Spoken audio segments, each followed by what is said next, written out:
So, hi. It's it's 6 o'clock in the morning, and I just woke up completely awake, and I had to make this video and kind of capture what just happened. I was having, I guess you consider it a nightmare, but it's a pretty intense insight that I want to share. So I was having this dream about something that didn't happen. It was about a person that I felt wronged me. And frankly, it involves a person and a set of circumstances that are unresolved in my life. And yet here was this dream taking place, with things that hadn't happened yet. This individual I was at my grandmother's house. My grandmother I grew up next to my grandmother, so the property I grew up on was my house. I grew up in with my parents and my grandmother next door. My aunt lived with my grandmother. My brother lived with my family, so there was, 4 and 2. There were 6 of us sort of in this little compound, like 2 properties that were adjacent to each other and kind of isolated from everybody else. And I've kind of since left all that and moved on in my life, and different people own the property, and it's changed up, but I still have a lot of emotion, and I still sort of travel there in my dreams and in my mind. So here I was at that place, and the dream went on seemingly for like hours at this place, and I was connecting with it, and my grandmother and my aunt were still there, my mom and dad were still there, my brother was still there, but yet I was there with my wife and my kids. So it was a mixture of my current life and my past life in a way that never existed. These things have never all come together like that. And there I was walking around the property on this field with my little guy, my little 2.5-year-old, and my wife, and returning back to my grandmother's house when I saw out of the corner of my eye this individual walking around the building and walking around my grandmother's house and talking. And so right away I start getting all wound up, and I think, oh my God, I say to my wife Michelle, I'm like, go turn the light on in the front of the house. I'm gonna go around there. I can't believe it's him. He's here? Wait till he finds out that I'm here. He has no idea that this is, he must have no idea where he is. What a crazy set of coincidences. So I go around the front of the house, and I confront him. And instantly it becomes clear that he knows exactly where he is, and that he's there because of me. Even after half a dozen years of not interacting, he's there because of me. And I'm thinking to myself, what does that mean? What do you mean you're here because of me? And he proceeds to explain to me his rationale, his motivation. And I'm finding myself getting all worked up, and I get him on the ground, I'm hitting him in the face, I'm expressing all this outward anger, and he's sort of just receiving it. And he says, I say to him, so are you saying that you're poaching from my life? And he goes, yeah. And I said, you mean you're like squeezing the lemon of my life to get juice? Well, yeah, when I figured that I looked around and I saw that you weren't dead, I started looking up your past. And essentially he was saying, to mine it for valuables, to mine your life for resources. Since I couldn't get you on my team, I couldn't get you involved with me at this stage. This is something that had happened years ago, and because I couldn't get you involved with me, I figured I'd find a way to extract resources, basically. I was so flabbergasted and so shocked. I woke up, and my wife came in the room, and it's early in the morning, it's about 6 o'clock. And I tried to explain to her what happened, and since realized I should put this on video and try to explain it. But what became clear to both of us right away is that it's a phenomenon that Dan, peace to Dan again, Dan McDonald talks about this. You know, he says he's on a spiritual journey. And the irony was that even inside of my dream, this character who I was dealing with said something about Lou Corona. And he said, "Oh, Lou Corona? Oh my God, that guy's really out there."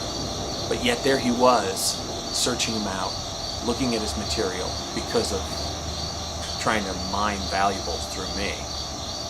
And he had dismissed that, but when it came to this property of my grandmother's, which basically to him was a piece of real estate and something to mine and develop, that was fair game, you know.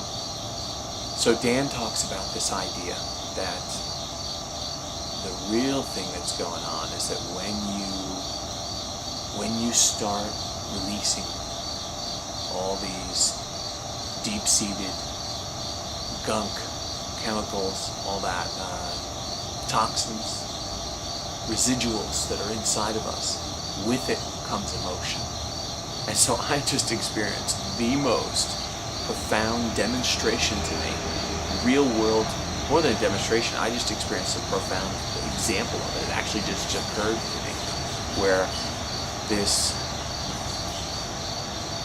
clearly is something that never actually happened. I said to my wife, I said, "Yeah, but you know, this never happened. This is something that actually never took place." She said, "Yeah, but you're bringing up stuff that did take place." Ding. That's exactly right. I mean, there is an aspect to this that did take place that I have unresolved, that I haven't been able to reconcile and square within myself. And I haven't released it. And certainly since that, this is the first big sort of threshold, or one of the big, more recent, you know, in the past half a dozen years of my life, thresholds of things that I really just pushed down. And I pushed it down with consuming. And so it was through repression that I kind of put it down in there. And here I am in this, I'm 10 days into eating vegan. I'm 3 months into juicing every day. I'm 4 months into drinking no coffee. And here it is, coming up in a dream. You know, this wasn't a nightmare in the scary sense, but this was more of a revealing that was happening to me. And it's not, I don't think it means that I have to emotionally process through the stuff. I think it just means I have to keep eating fruits and vegetables. I have to keep juicing. I have to keep on my path. And it's starting to get cleansed away. Some little piece of something stuck down here is dissolving away, and as it is moving out of me, so the emotions too are having to move out of me, and I have to feel them, and I have to recognize them, and I have to process through them, the discomfort of them, just like the discomfort of the physical sensations that I have. I do have these weird like moments of phantom pains and weird pains I associate with. I've done a video on that, of like a chemical feeling of toxic energy coming out of me, or toxicity physically. This is sort of emotional toxicity, and yet Dan McDonald would say that they're kind of tied together. And so here I have those things happening in one. I'm just blown away, and it encourages me. It doesn't scare me. It encourages me. Well, I shouldn't say it doesn't scare me. In the moment, I'm feeling encouraged. I am scared as it relates to the deeper things that it could bring up. Because if I were to continue on this path, I start to think about, how deep does this go? I think if I just keep peeling all this away, how deep can I get? Dan actually goes back and talks about being in the womb. Dan talks about traumas all the way back to his birth. I'm adopted, and I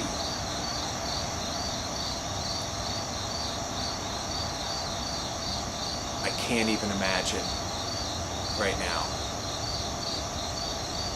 what trauma there could be if I could go back and touch the pain of being abandoned as a baby, what that must have been like.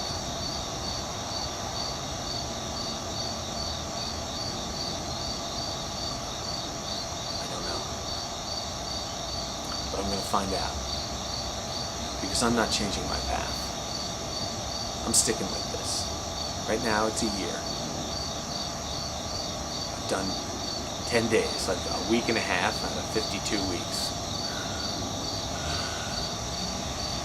What does that mean? I have 50 and a half weeks to go. But boy, is stuff really moving. Things are moving already. Things inside are dissolving. And I'm committed to this. I'm committed to finding out where it goes.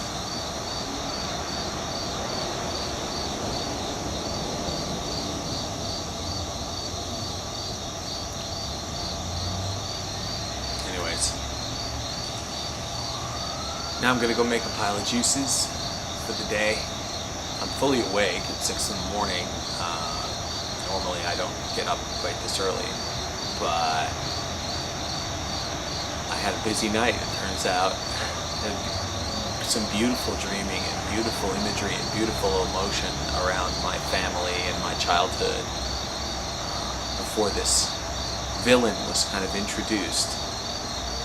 And then thinking, oh, what a coincidence that this villain is here.